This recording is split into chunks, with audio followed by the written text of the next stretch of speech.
सुबह का खाना। दोपहर के 1 बज रहे हैं और साधना निवास के दरवाजे के बाहर अब तक दूध की थैली और न्यूज़पेपर रखे हुए हैं। दरवाजे तो छोड़ो, खिड़कियां भी अब तक बंद है, मानो घर पर कोई हो ही ना। इस घर के लोग सुबह के वक्त घर पर रहते ही नहीं क्या दीदी? 2 दिन से देख रही हूँ दोपहर तक दूध की थैली और न्यूज़पेपर बाहर ही रहते हैं। तू अभी आई है ना, इसलिए तुझे पता नहीं। सभी लोग घर के अंदर ही है। 2 बहुएं हैं, सास ससुर, भरा पूरा परिवार है। पर आदत ऐसे कि पूछो मत। 1 बजे के पहले इन लोगों की आंख नहीं खुलती, तो दूध की थैली अंदर करे कौन? जी बिल्कुल सही सुना आपने। साधना निवास एक ऐसा घर था जैसा घर आजकल की हर लड़की अपने सपने में देखती है।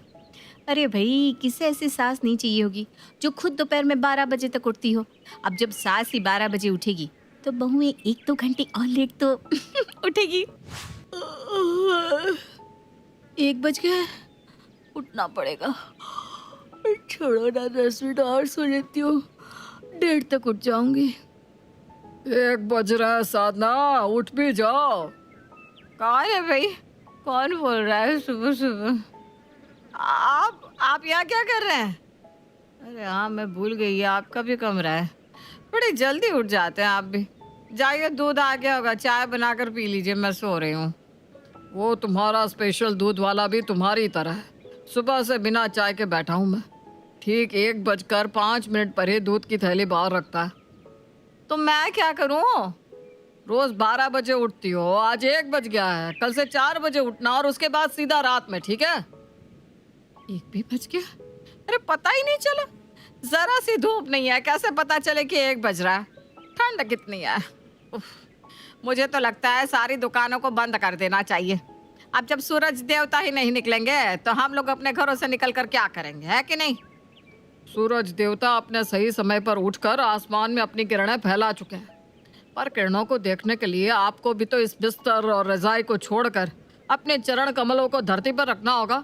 दोपहर की 1 बजे अलार्म की आवाज से सुमन की आंखें खुलती है। उठने का समय भी हो गया, अभी अभी तो सोई थी। क्या जीवन है, आदमी 2 घंटे चैन से सो भी नहीं सकता। ये थी साधना निवास की आम सुबह, जहाँ सास और बहुएं 1 बजे तक किसी तरह से बिस्तर को छोड़ने के पहले सोच विचार कर रही थी कि बिस्तर छोड़ा जाए या नहीं। दरवाजा खोलकर सुमन बाहर रखी दूध की थैली और न्यूज़पेपर को अंदर लेकर आती है। न जाने ये कौन सा न्यूज़पेपर मंगवाती हो तुम तीनों, कि जाकर एक बार उठा भी लूं तो पढ़ ना सकूं। चुगली एक्सप्रेस, ये कौन सा पेपर हुआ भाई, जिसमें न्यूज़ के नाम पर ये डेटा होता है कि किस घर की बेटी कब भागी, किसकी शादी किससे होने वाली है। तो सरकार क्या फेर बदल कर रही है? वही तो रहता है, किस जगह में कौन सा कुआं खोदने वाला है। उसे देखकर हम लोग क्या करेंगे? ए बहू, मेरे लिए कॉफी बनाना, चाय पीने से वजन बढ़ रहा है। सोने से वजन नहीं बढ़ रहा होगा ना, तुम्हारे बिस्तर पर तो वो ऑटोमेटिक फैट चूसने की मशीन लगी हुई है ना। सो जाओ और दिमाग के साथ फैट भी खत्म हो जाएगा। आप ही क्या पापा जी, जब देखो मम्मी से कोई ना कोई बात पर बहस करते रहते हैं। मुझे तो लगता ही नहीं कि करण और प्रेम भैया आपके ही बेटे हैं। देखिए दोनों किस तरह आराम से पैर फैलाए सो रहे हैं। मैं उन्हें जाकर उठा आती हूँ मम्मी जी। यहाँ स्कूल गए हुए बच्चे वापस अपने घर आने लगे हैं। कुछ लोग तो दोपहर की नींद भी लेने जा रहे होंगे। और अभी हमारे घर के सुपुत्र साधना पुत्र श्री श्री 108 करण और प्रेम 14 घंटे की नींद लेकर उठेंगे। मेरा मतलब है कि उन्हें उठाया जाएगा। अब जो लोग 1 बजे उठे हैं, उन्हें चाय नाश्ता करने में 3-3:30 तो बजेंगे ही।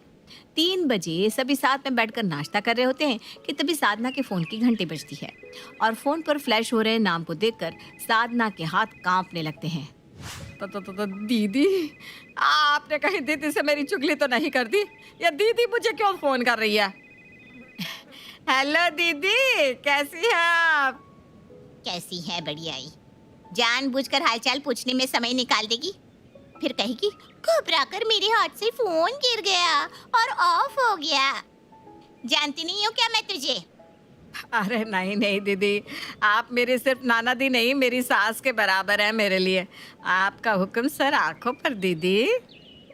अब इसके पहले कि तेरे हाथों से फोन गिर जाए, शांति से सुन।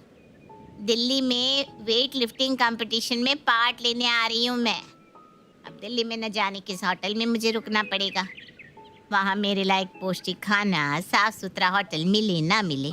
तू तो जानती है मेरा स्वभाव, मुझे सब कुछ साफ सुथरा पसंद है।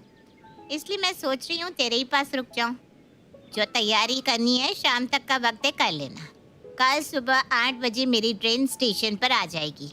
और हाँ, किसी को मुझे लेने आने की जरूरत नहीं है, मैं खुद पहुँच जाऊँगी। ये कहकर चारुलता फोन रख देती है और साधना के कानों में लगे लगे ही फोन नीचे गिर जाता है।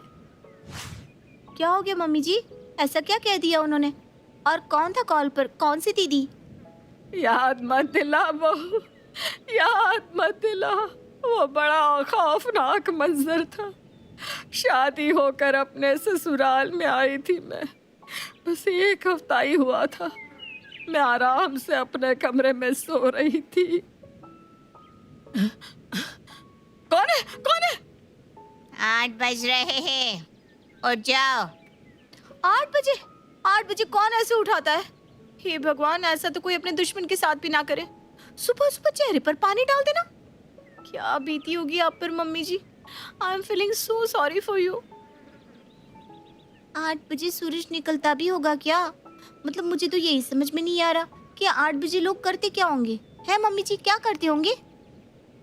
वो तो जब दीदी आएगी तो तुम सबको समझ में आ ही जाएगा कि 8 बजे लोग क्या करते हैं। कभी 1 बजे के पहले तुम लोग उठे भी हो, जो तुम्हें पता भी चले कि घड़ी में सुबह के 8 भी बजते हैं। 7 बजे तक दीदी नाश्ता कर लेती है, बाकी अब तुम लोग समझ लो। ये सुनते ही साधना के साथ साथ उसकी बहू और बेटे घबरा जाते हैं, क्योंकि कल किसी भी तरह उन्हें 8 बजे उठना ही था। आखिरकार चारुलता जो आने वाली थी, और क्या था। सुबह 3-4 बजे तक सोने वाले साधना निवास के लोग आज 10 बजे ही सोने के लिए तैयार हो जाते हैं। कैसे 8 बजे मैं उठूंगी? फिर तैयार भी होना है। कैसे क्या होगा, कुछ समझ में नहीं आ रहा मम्मी जी। मैंने तो 3 बजे से लेकर 7 बजे तक का अलार्म लगा दिया है। हर आधे आधे घंटे पर अलार्म बजता रहेगा, तो कैसे ना कैसे 8 बजे तक तो उठ ही जाऊंगी मैं। और तभी सुमन नई साड़ी पहनकर बिंदी लगाकर अपने कमरे से बाहर आती है। इस वक्त तुम कहाँ जा रही हो, वो भी साड़ी पहनकर? मैं कहाँ जाऊंगी इतनी ठंड में, कहीं भी ना ना ना। 8 बजे तक तैयार रहना है तो 7 बजे तक तो उठना ही पड़ेगा। इसीलिए मैंने सोचा अभी तैयार होकर ही सो जाती हूँ। सीधा 8 बजे उठूंगी और बुआ जी को मीटिंग रेडी मिलूंगी। यह तो बहुत सही दिमाग लगाया सुमन। मैं भी तैयार होकर ही सो जाती हूँ। मैं भी तैयार होने जा रहा हूँ। और सभी तैयार होकर ही सो जाते हैं। और अपने कहे मुताबिक चारुलता 8 बजे घर की बेल बजा देती है। बेल की आवाज़ सुनते ही सभी एक साथ भागते हुए दरवाजे पर पहुंचते हैं। नमस्ते दीदी। हाँ नमस्ते। अब हट परे, मेरी बहुओं से मुझे मिलने दे। दोनों लड़कों की शादी में मेरा आना ही नहीं हो पाया था। पहली बार गंगा स्नान पर गई हुई थी और दूसरी बार 4 धाम की यात्रा पर। लड़कियां तो दोनों ही प्यारी है, दिल खुश हो गया। क्या नूर है चेहरे पर। वैसे तुम दोनों भी कहीं अपनी सास की तरह लेट से तो नहीं उठती? नहीं नहीं नहीं बुआ जी। बैठिए ना बुआ जी, मैं अभी आपके लिए चाय नाश्ता लेकर आती हूँ। चाय नाश्ता और अभी? मानना पड़ेगा सुरेश, मेरे भतीजे की बहू तो बड़ी मजाकिया है। इस वक्त तक तो दोपहर के खाने की तैयारियां शुरू हो जाती है। बेटा जा, तू करेले की सब्जी, जौ की रोटियां और बाजरे की खिचड़ी बना ले, और बीट रूट का जूस सही रहेगा। अरे वाह दीदी, करेले की सब्जी खाए तो लगता है जमाना हो गया। मैं अभी जाकर करेले की सब्जी लेकर आता हूँ। सुरेश की खुशी देखकर तो साधना गजब की डर जाती है। उसकी दोनों बहुएं उसे फुसफुसाकर कहती है, करेला कैसे खाएंगे मम्मी हम? बाजरा क्या होता है? कैसे बनेगी खिचड़ी उसकी? अब जिन लोगों को ये भी नहीं पता कि बाजरा होता क्या है, वो कैसे बनाएंगे बाजरे की खिचड़ी। पर किसी तरह सुमन और शालू किचन में जाकर खाना बनाने की कोशिश करने लग जाती है। ये लाल लाल टमाटर जैसा क्या है दीदी? आई गेस ये कोई वैरायटी है ओरेगोनो की। क्या लगता है तुझे? मुझे लगता है ये लाल आलू है। मैं तो सोच रही हूँ इसके पकोड़े तल लेते। हाँ ये भी सही है। और किसी तरह दोनों बहुएं मिलकर बनाती है बाजरे की रोटी, जौ की खिचड़ी, करेले की सब्जी और बीट रूट के पकोड़े, साथ में टमाटर का जूस। ऐसा खाना जो चारुलता बिल्कुल भी एक्सपेक्ट नहीं कर रही थी। पर चारुलता हेल्दी खाने में इतनी वैरायटी देखकर गदगद हो जाती है। दोनों बच्चियां मेरे सामने आओ। चारुलता अपने दोनों हाथों से एक एक सोने का कड़ा खोलकर दोनों बहुओं के एक एक हाथ में पहना देती है। जिंदगी में पहली बार बीट रूट के पकोड़े खाए हैं मैंने। यही तो है घर और बाहर के खाने में अंतर। बाहर कहाँ मिलता मुझे बीट रूट का पकोड़ा। और जौ की रोटी तो खाई थी, पर जौ की खिचड़ी भी बनती है मुझे नहीं पता था। क्या खाना है, अमृत है अमृत। इस खिचड़ी को खाना है कि पीना है? और साथ में ये जूस है कि चटनी? इसको किसमें मिलाना है? और ये हरा भरा क्या है? मुझे लग रहा है ये जो लाल लाल है ना, ये दाल है, और साथ में जो खिचड़ी है वो चावल की जगह बनाई होगी शायद। और ये दोनों को मिलाकर खाना होगा। और करेले को ऊपर गार्निशिंग के लिए दिया है, धनिया पत्ते की तरह। अरे पता ही नहीं चल रहा है कैसे क्या खाना है। तुम दोनों क्या बातें कर रहे हो? खाने के वक्त बात नहीं करनी चाहिए। और साधना, तो ये चम्मच से क्यों खा रही है? 5 उंगली दी है ना भगवान ने, ये भी 5 चम्मच ही है। खा इसी से। हाथों से खाने से अच्छी तरह से पचता है। चलो अब सब भगवान को याद करो और अच्छे से खाओ। और हाँ, खाने का एक दाना भी थाली में नहीं रहना चाहिए। चारुलता को आए अभी मुश्किल से 4-5 घंटे भी नहीं हुए थे कि उसने साधना निवास का पूरा माहौल ही बदल दिया। ठंड बहुत ज्यादा हो रही है नहीं दीदी? थोड़ी देर का मार सीधी कर लेती हूँ।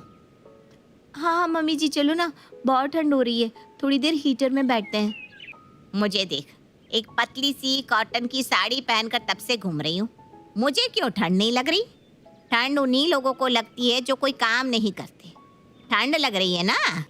चलो उठो तुम तीनों और घर की सफाई में लग जाओ। ये दीवारों पर इतनी धूल कैसे है? घर में सब कुछ नौकर पर छोड़ दोगे तो आलस के कारण शरीर में 100 बीमारियां होंगी। उससे अच्छा खुद ही काम कर लो। साधना, जा तू छत साफ कर। शालू, तू बाहर आंगन साफ कर। और सुमन, तू पूरा हॉल साफ कर। और तुम दोनों लड़के सुबह से दोनों दुकान क्यों नहीं गए? दुकान क्या स्टाफ के लिए खोल रखी है? चलो उठो, दुकान के लिए निकलो। हे भगवान, तेरा लाख लाख शुक्र है। मुझे तो विश्वास ही नहीं हो रहा कि आज मेरे दोनों बेटे दुकान पर जा रहे हैं। वाह भगवान वाह, सबका दिन फिरता है। और दोपहर के 1 बजे तक सोने वाले साधना निवास के लोग आज दोपहर का खाना खा पी कर काम पर भी जा चुके थे। ये था चारुलता का जादू। बुआ सास ऐसी आई कि सभी की सांसें फूल गई। अब इतना काम करने के बाद किसे ठंड लगने वाली थी? और इसी तरह पहला दिन तो निकल जाता है। थके हारे सभी लोग घास फूस खाकर सो जाते हैं। साधना अपने कमरे में सो रही थी कि तभी किसी आवाज से उसकी आंखें खुलती है और वो क्या देखती है कि पॉइंट की ड्रेस पहनी उसकी बड़ी ननद सीटी बजा रही है। हाँ, चल 2 मिनट तेरे पास है, तैयार होकर बाहर आ जा। मेरे दोनों भतीजे और बहुएं बाहर तैयार होकर आ चुके हैं, बस तू ही बाकी है। हम मॉर्निंग वॉक करने जा रहे हैं, जल्दी उठ। रात के 4 बजे? अरे दीदी, अभी तो रोशनी भी नहीं आई। अंधेरे में हम कहाँ जाएंगे? और बाहर कितनी ठंड है, कहीं हमारे मुंह से झाग ना आ जाए। मम्मी जी ठीक कह रही हैं बुआ जी। मुझे तो लगता है अगर मैं बाहर गई तो सिकुड़ी हुई कहीं गिरी हुई मिलूंगी। आज छोड़ देते ना बुआ जी, या फिर हम थोड़े लेट से चले, या फिर शाम को चलते हैं। हाँ, मैं दरवाजे के बाहर खड़ी हूँ, अभी 4 बज रहे हैं। 4-5 तक सभी के सभी मुझे बाहर मिलने चाहिए। जिन लोगों को पता भी नहीं था कि सुबह 4 बजते भी हैं, आज उन लोगों को सुबह 4 बजे दिल्ली की कपकपाती ठंड में जॉगिंग सूट पहनकर वॉक पर जाना पड़ रहा था। साधना के साथ उसके दोनों बेटे, बहुएं, पति सभी चारुलता के साथ वॉक पर निकल जाते हैं और 2 घंटे की लंबी एक्सरसाइज के बाद सभी घर वापस लौटते हैं। शरीर में अब वो जज्बा नहीं रहा दीदी, वरना पहले तो एक गांव से दूसरे गांव पैदल चला जाता था, और अभी 8-10 किलोमीटर में ही थकावट सी हो गई।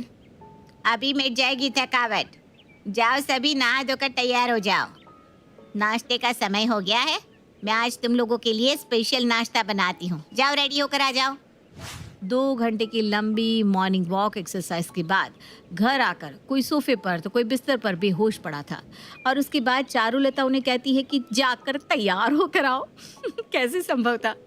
पर किसी के पास कोई दूसरा चारा भी नहीं था। अपने हाथ पैरों को किसी तरह उठाकर सभी बाथरूम में जाकर एक एक कर तैयार होकर आते हैं और सामने प्लेट पर उन्हें परोसा हुआ मिलता है पपीता और साथ में करेले, अदरक और खीरे का जूस। ये क्या है बुआ? एक तो ऐसा खाना और वो भी इतना कम। ये एक्स्ट्रा तेल मसाला भुना हुआ खाना खाने के कारण तुम सभी के शरीर की ये हालत हो गई है। पपीते को खाओ, इससे शरीर में ताजगी महसूस होगी। और ये जूस बस 1 गिलास पी लो, ऐसी तरंग आएगी कि तू खुद बोलेगा कि बुआ वॉक पर चले। करण और चारुलता बात कर ही रहे थे कि प्रेम टीवी ऑन करता है। ये खाने के वक्त टीवी किसने चालू कर दिया? जा सुरेश, टीवी बंद करके आ। खाने के वक्त तुम लोग टीवी देखते हो, यही कारण है कि तुम सबका शरीर इतना कमजोर हो गया है। अब जल्दी जल्दी नाश्ता करो और सब अपने अपने काम पर लग जाओ। मानना पड़ेगा दीदी, तुम्हारे आते ही सभी की हरकतों में बदलाव आ गया है। सबकी घड़ी का कांटा जो उल्टा चलता था अब सीधा चलने लगा है। मैं क्या कहता हूँ दीदी, कल जब वॉक पर जाएंगे ना तो पेड़ पर चढ़कर फल भी वहीं से तोड़ लेंगे, शरीर की थोड़ी और एक्सरसाइज हो जाएगी। दीदी को एक बार जाने दीजिए, फिर बताती हूँ आपको। अब जो सुबह 4 बजे उठा हो वो थक हार कर 8 बजे तो सो ही जाएगा ना। साधना निवास में जहाँ लोग रात को 1 बजे डिनर करके सुबह 3 साढ़े 3 बजे तक सोते थे, वहाँ आज सभी खा पीकर 8 बजे खुद ही अपने कमरों में सोने चले गए। टाइम पर सोने के कारण सभी की आंखें खुद ब खुद 4 बजे तक खुल जाती है और सभी रेडी होकर हॉल में आते हैं। ये दीदी कहाँ गई, दिख नहीं रही। लगता है आज दीदी को उठने में देरी हो गई। नहीं मम्मी, मैं तो अभी बुआ के कमरे से ही आ रहा हूँ। बुआ तो कमरे में नहीं है। लगता है आज वो हमारे बिना ही वॉक पर चली गई। तो मैं एक काम करती हूँ मम्मी, जाकर नाश्ते की तैयारी कर लेती हूँ। बुआ जी जब आएंगी तब साथ बैठकर खा लेंगे। सभी आधे घंटे घर पर ही एक्सरसाइज कर लेते हैं और नहा धोकर नाश्ते की तैयारी में लग जाते हैं। इसी तरह 8 बज जाते हैं पर चारुलता वापस नहीं आती। आप एक बार दीदी के नंबर पर कॉल तो कीजिए, कहीं रोड पर गिर पड़ तो नहीं गई। कि तभी साधना के फोन की घंटी बजती है और स्क्रीन पर वही नाम फ्लैश हो रहा था जिस नाम को देखकर साधना घबरा जाती थी। वो हड़बड़ाकर फोन उठाती है। मैं ट्रेन में बैठ गई हूँ, तुम लोग अपना ख्याल रखना। हैं?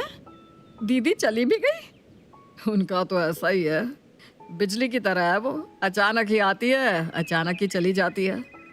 वैसे मेरे प्यारे घर वालों, कैसा लग रहा है सुबह उठकर?